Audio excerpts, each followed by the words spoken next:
Osnutki proračuna za leto 2016 so znani, precej nižji bo ponovno, ne ste ga pa pripravili na tisto izhodišče 522, ki je najbolj realno. No, kot prva ugotovitev je, da v bistvu je predlog proračuna pripravljen na osnovi enih ocen, noben podatek še pravzaprav ni točno znan, to se zna še spremeniti do končnega sprejema, pa vendar procedura traja 3 mesece in mi ne moramo čakati na to, da se bo vlada spogajala skupaj z predstavniki skupnosti oziroma združenja občin in smo pač predstavili predlog proračuna za naslednje leto. Kot kažejo podatki, bo prihodkov precej manj kot v letu 2015, kar pomeni konkretno 1 706 000 evrov manj, vendar v pretežni meri govorimo pri tem o zmanjšanju prihodkov iz naslova sofinanciranj, kar pomeni v preprostem jeziku, da ni nobenih razpisov, kamor bi se lokalne skupnosti lahko prijavljale, kljub temu, da je pri koncu že drugo leto te finančne perspektive. In to se seveda pozna in se bojim, da se bo poznalo tudi pri stanju gradbincev, kaj bodo v letu naslednjem in pa še kakšno leto kasneje delali. Bojim se, da bo zopet kriza v gradbeništvu udarila. 10 milijonov pa pol je tista neka ocena. Ja, 10 milijonov 500 000 evrov je zaokroženo ta ocena prihodkov, kar je celo pod nivojem leta 2007. Tako nizkega proračuna se jaz ne spomnim v teh, pa je to 10. proračun, ki ga sestavljamo.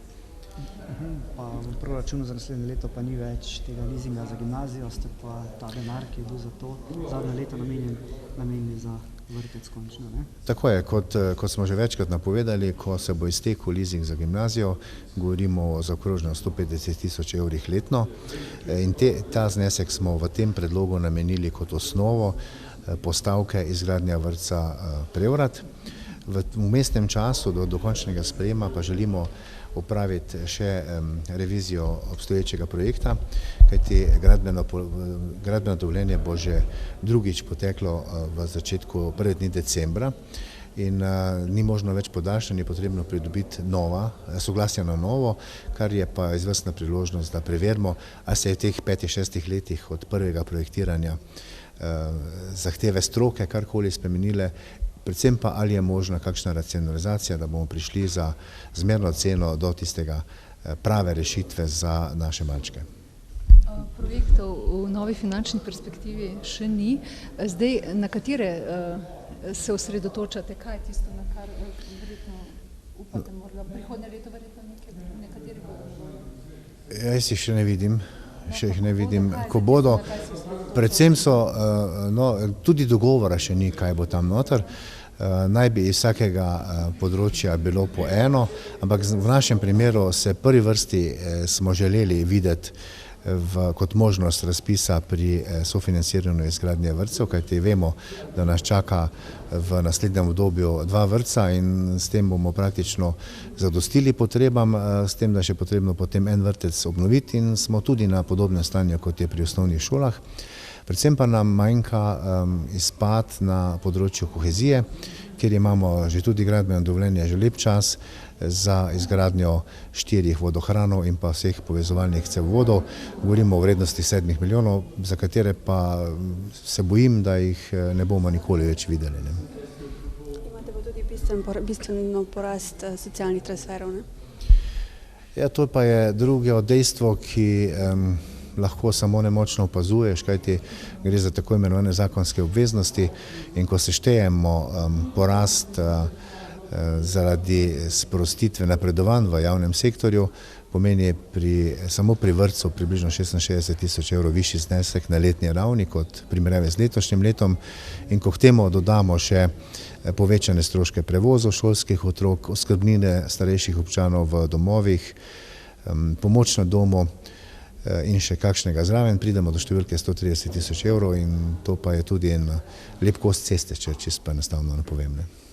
Investitorji na nastajajoči novi poslovni coni tukaj v Slovenskih Konjicah ne bi v kratkem lahko zaprosili za gradbeno dovoljenje? Ja, prišlo je do, mogoče jaz sem napovedoval, da bo to oktobra, ampak še manjka enih par metrov vodovoda in dejansko bo ta prva faza izgradnje komunalne opreme v poslovni coni Konus ali pa Slovenske Konjice končana in bomo zaprosili za tehnični pregled in dobili tudi uporabno dovoljenje. To pa je tudi pogoj za to, da lahko vsi investitorji dobijo tudi gradbeno dovoljenje za svojo gradnjo.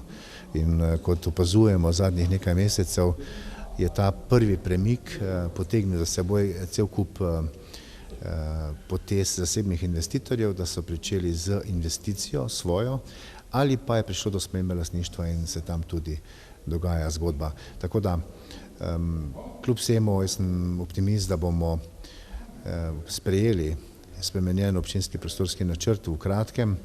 Vse je odvisno od te počasne birokracije, ampak kakorkoli v naslednjem letu ga bomo imeli.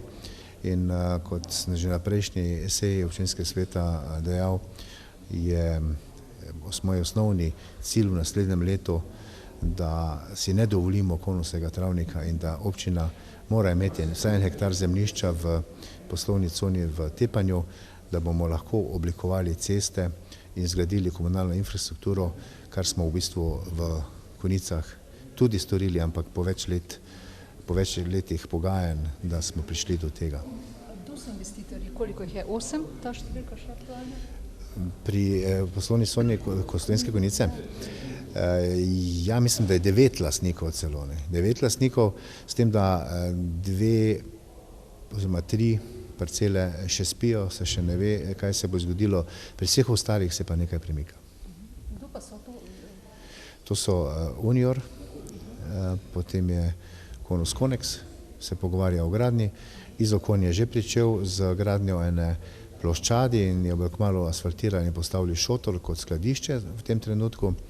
No, potem tako je, ko je že zgrajeno Pušnik, avtotransport Pušnik, na drugi strani je Vili Fijavš, Vravor, 2 parceli pa v bistvu Probitova pa zdaj je kupil Ramax, 1 parcelo in pa Grah Automotiv so v bistvu naredili samo parkirišče zaenkrat, tam pa še ni znano, kaj se bo dogajalo.